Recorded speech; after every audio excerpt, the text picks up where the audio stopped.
আপুনিও আঁঠুৰ বিষত ভুগি আছে নেকি? বিভিন্ন চিকিৎসা গ্ৰহণ কৰিও পৰিত্ৰাণ পোৱা নাই নেকি এই সমস্যাৰ পৰা? আপোনাৰ আঁঠুৰ বিষৰ মূল কাৰণ কি জানেনে? কোনবোৰ অভ্যাসে সৃষ্টি কৰিছে এই সমস্যাৰ? বৰ্তমান প্ৰায়ভাগ মানুহে আঁঠুৰ বিষৰ সমস্যাত ভুগি আছে। বিশেষকৈ কৰ্মব্যস্ত জীৱনৰ বেছিভাগ সময় লেপটপ অথবা কম্পিউটাৰত বহি কাম কৰিবলগীয়া হয়, যিটো মুখ্য কাৰণে আপোনাৰ আঁঠুৰ বিষ হ'ব পাৰে। পৰৱৰ্তী সময়ত এই আঁঠুৰ বিষৰ পৰা আপোনাৰ মাৰাত্মক বাত বিষৰ সমস্যাও হ'ব পাৰে। বাত বিষ মানে জীৱনজোৰা এটা যন্ত্ৰণা। গতিকে তেনে বিপদৰ পৰা মুক্ত হ'বলৈ আপুনি কেইটামান অভ্যাস ত্যাগ কৰিব লাগিব।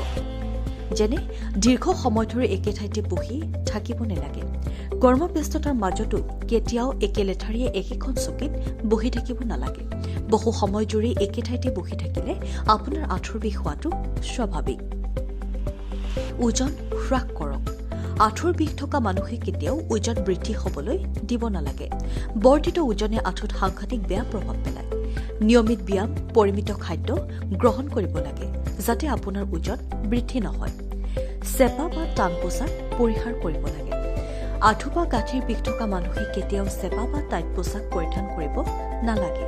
ই শৰীৰৰ তেজ চলাচলত বাধা জন্মায়। টান পোছাকে আপোনাৰ আঁঠুৰ বিষ আৰু যথেষ্ট পৰিমাণে বঢ়াব পাৰে।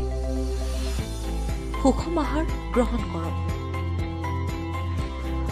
আঁঠুৰ বিষ থকা লোকে সদায় খাদ্য তালিকাত প্ৰটিন আৰু ফাইবাৰ জাতীয় খাদ্য ৰাখিব লাগে। তাৰ সমান্তৰালকৈ ছডিয়াম জাতীয় খাদ্য গ্ৰহণ কৰিব নালাগে। যিকোনো গাঁঠিৰ বিষৰ সমস্যাৰ পৰা ছডিয়ামযুক্ত আহাৰ খুবেই বেয়া। মনত ৰাখিব, বিষৰ সমস্যাই মাৰাত্মক ৰূপ লোৱাৰ পূৰ্বে চিকিৎসকৰ পৰামৰ্শ লোৱাটো অত্যন্ত আৱশ্যক। News desk report, NDTV।